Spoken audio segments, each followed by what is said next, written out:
Hi அஸ்ஸலாமு அலைக்கும் to all welcome to my channel.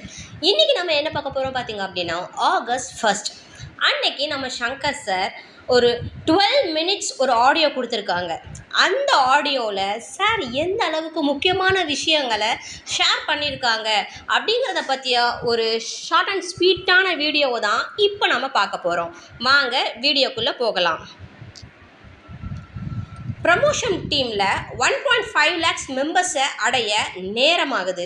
ஒவ்வொருவரும் தாமதப்படுத்துறதுனால மற்றவங்களுக்கு இடையூறாகவே இருக்குது.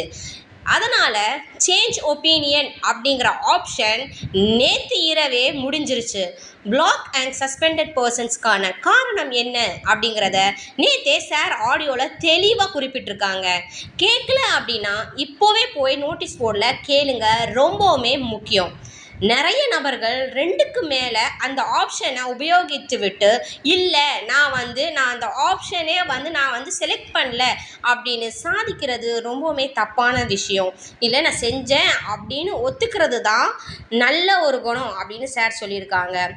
ஒன்ஸ் நம்ம லாகின் பேஜில் நம்ம லாகின் செஞ்சுட்டா எப்போ லாகின் செய்கிறோம், எத்தனை முறை லாகின் செய்கிறோம், லாக் அவுட் எப்போ செய்கிறோம், எந்த ஐபி அட்ரஸ்லேருந்து நம்ம லாகின் செய்கிறோம், எந்த ப்ரௌசரில் லாகின் செய்கிறோம், டேட்டு டைமு, எந்த ஆப்ஷனை செலக்ட் செஞ்சோம், எத்தனை முறை செலக்ட் செஞ்சோம், இப்படி எல்லா விஷயங்களும் ப்ரூஃபோட ரெக்கார்டாக எஸ்பிஓ கிட்ட இருக்குது அப்படிங்கிறத நீங்கள் மறந்துடாதீங்க.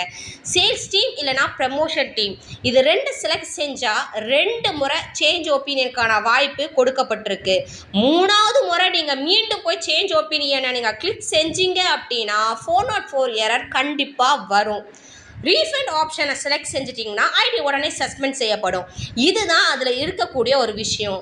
இன்றைக்கி யாருக்காவது சேல்ஸ் டீம் இல்லைனா ப்ரமோஷன் டீமுக்கு போகணும்னு விருப்பம் இருந்துச்சுன்னா அவங்களுக்கு மேனுவலாக ஆப்ஷன் செலக்ட் செய்து தரப்படும். இதை காரணமாக வச்சு வித்ட்ராவலை லேட் ஆகிறது சரியான விஷயம் கிடையாது. ரீஃபண்ட் தான் முதல்ல அமல்படுத்தப்பட உள்ளது. சேல்ஸ் டீம் மற்றும் ப்ரமோஷன் டீமுக்கான வித்ட்ரா அமௌண்ட் மற்றும் ரீஃபண்ட் வழங்கப்பட தாமதமாகும். அது மட்டும் இல்லாமல் டிடக்ஷனும் அதிகமாக பிடிக்கப்படும். காரணம் அதுக்கு பின்னாடி நான் உங்களுக்கு அனௌன்ஸ் பண்ணுறேன் அப்படின்னு சார் சொல்லியிருக்காங்க. பேங்க் டீட்டெயில்ஸ் அப்டேட் செய்ய விரும்புனீங்க அப்படின்னா எப்போ வேண்டுமானாலும் எத்தனை முறை வேண்டுமானாலும் நீங்கள் மாற்றிக்கலாம் அப்படின்னு ஒரு ஆப்ஷன் எஸ்பிஓவில் வரப்போகுது. சார் இதை பற்றி இன்றைக்கி நோட்டீஸ் போர்டில் அறிவிப்பேன் அப்படின்னு சொல்லியிருக்காங்க. பிரச்சனை என்ன அப்படி பார்த்தீங்க அப்படின்னா ஒரே பேன் கார்டு பயன்படுத்தி மாதம் 30,000 வரை நீங்கள் சம்பளம் பெற்றீங்க அப்படின்னா வருடாந்திர சம்பளம் ரொம்பவுமே அதிகமான எண்ணிக்கையில் போய் தொடும். இதனால் டிடிஎஸ் அமௌண்ட் 5% தாண்டும் அபாயம் உள்ளது. கூடுமான வரை ஒரே பேன் கார்டை பயன்படுத்தி அதிகமான ஐடிகளை உபயோகிக்கிறத தவிர்த்துக்கிறது நல்லது அப்படின்னு சார் ஒரு அட்வைஸ் கொடுத்துருக்காங்க. எத்தனை ஐடிக்கு ஒரு பேன் கார்டு யூஸ் பண்ணலாம் அப்படிங்கிறத சார் கண்டிப்பாக இன்றைக்கி இல்லைன்னா நாளைக்கு சொல்லுவாங்க. ஸோ வெயிட் பண்ணி பார்க்கலாம். இன்றைக்கி சேல்ஸ் டீம் மற்றும் promotion team bank details update செஞ்சுட்டு வித்ட்ரா கொடுக்க ஆரம்பிக்கலாம். ரீஃபண்ட் டீமுக்கு இன்கேஸ் பேங்க் டீட்டெயில்ஸ் மாற்றணும் அப்படின்னு நீங்கள் நினச்சிங்கன்னா மெயில் மூலயமா அட்மின் டீமுக்கு நீங்கள் அனுப்புனீங்கன்னா அதில் உங்களுடைய அக்கௌண்ட்டுக்கு அமௌண்ட் கிரெடிட் செய்யப்படும் அப்படின்னு சார் சொல்லியிருக்காங்க. முதல்ல சேல்ஸ் டீம் மற்றும் ப்ரொமோஷன் டீம் பேங்க் டீட்டெயில்ஸை இன்றைக்கி அப்டேட் செய்யுங்க. அதுக்கப்புறமா வித்ட்ராவல் எப்போ கொடுக்கலாம் அப்படிங்கிறத சார் அறிவிப்பாங்க. வித்ட்ராவல் கொடுக்கறதுக்கு முன்னாடி பேங்க் டீட்டெயில்ஸை சரி பாருங்க.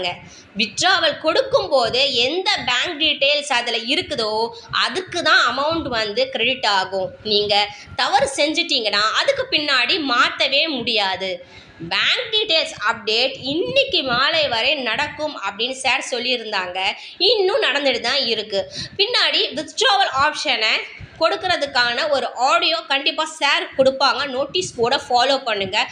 அப்போ தான் உங்களுக்கு அந்த விஷயம் தெரியும். இன்றைக்கி 3 விஷயம் நடக்க போகுதா சார் சொல்லியிருக்காங்க. என்ன அப்படின்னா நம்ம ரீஃபண்ட் டீமில் இருந்து சேல்ஸ் டீம் ஒரு ப்ரமோஷன் டீமுக்கு போகணும் அப்படின்னு நான் விரும்பணுன்னா அந்த நபர்கள்லாம் என்ன செய்யணும் அப்படின்னா நோட்டீஸ் போர்டில் வர இன்ஸ்ட்ரக்ஷனை நீங்கள் வந்து ஃபாலோ பண்ணணும். மெதுவாக தான் இந்த ப்ரொசீஜர் வந்து நடக்கும், மேனுவலாக நடக்கும் அப்படின்னு வந்து சார் சொல்லியிருக்காங்க. செகண்ட் என்ன பார்த்திங்க அப்படின்னா, bank details and PAN card details update செய்கிற ஆப்ஷன் இனி எப்போதுமே ஓப்பனில் தான் இருக்கும். எப்போ வேணுனாலும் நீங்கள் மாற்றிக்கலாம். எத்தனை ஐடிக்கு ஒரு பேன் கார்டு யூஸ் பண்ணலாம் அப்படிங்கிறத பற்றிய ஒரு அறிவிப்பு சார் கண்டிப்பாக நோட்டீஸ் போர்டில் கொடுப்பாங்க. தேர்ட் என்ன பார்த்திங்க அப்படின்னா, பெண்டிங் அண்ட் டிக்ளைனில் இருக்கக்கூடியவங்க பேமெண்ட் ப்ரூஃபை ரொம்பவுமே தெளிவாக யூடிஆர் நம்பர் தெரியும்படி ஸ்க்ரீன் ரெக்கார்டு எடுத்து அனுப்புங்க அப்படின்னு அவங்களுக்கு மெயில் மூலியமாக தெரிவிச்சிருக்காங்க. ஆல்ரெடி வேறொரு நபர் இந்த பேமெண்ட் ப்ரூஃபை யூஸ் பண்ணதுனால தான் இந்த லிஸ்ட்டில் கிட்டத்தட்ட 292 நபர்கள் இருக்கிறாங்க. ப்ரூஃப் நீங்கள் சரியாக இப்போ அனுப்பிட்டீங்க அப்படின்னா ஐடி உடனே ஆக்டிவேட் செய்து தரப்படும். அதுக்கப்புறமா வித்ட்ராவல் ரெக்வஸ்ட் நீங்கள் கொடுக்கலாம் அப்படின்னு சார் ஒரு அனௌன்ஸ்மெண்ட் கொடுத்துருக்காங்க. வித்ட்ராவல் ரெக்வஸ்ட்கான கால அவகாசம் கொஞ்சம் ஒரு நாள் இல்லை, ஒரு 2 நாளைக்கு இருக்கும். ஸோ என்ன பண்ணுங்க அப்படின்னா, எல்லாரும் ஒன்றா போய் அதில் வந்து நீங்கள் வந்து உள்ளே போய் எரர் காட்டாமல் கொஞ்சம் கொஞ்சமாக நீங்கள் வித்ட்ராவல் ரெக்வஸ்ட் மெதுவாகவே கொடுங்க. அதற்கான கால அவகாசம் உங்களுக்கு தரப்படும் அப்படின்னு சார் சொல்லியிருக்காங்க. இனி பல மணி நேரம் நோட்டீஸ் போர்டில் ஆடியோ வர்றது கண்டிப்பாக குறைக்கப்படும். அது மட்டும் இல்லாமல் அன்டைமில் ஆடியோ வர்றதை நிறுத்தப்படும் அப்படின்னு சார் சொல்லியிருக்காங்க. இனி கம்பெனி வளர்ச்சிக்கான பாதையை நோக்கி எஸ்பிஓ போயிட்டே இருக்கும். உங்களுக்கான எஃபர்ட்ஸ் போடுறத கண்டிப்பாக குறைச்சிருவேன் அப்படின்னு சார் சொல்லியிருக்காங்க.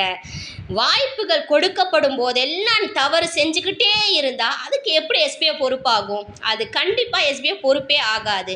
இனி எஸ்பிஓ தன்னுடைய வெற்றிக்கான பாதையை நோக்கி விரைந்து போயிட்டே இருக்கும்.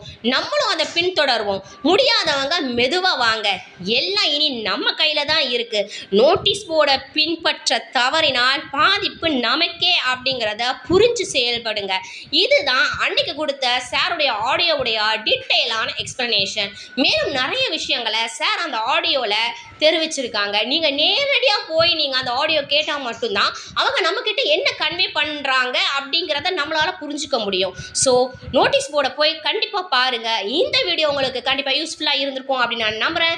வீடியோ பிடிச்சிருந்துச்சு அப்படின்னா kindly subscribe, like, share, comment and support my YouTube channel. Thank you and thank you so much to all.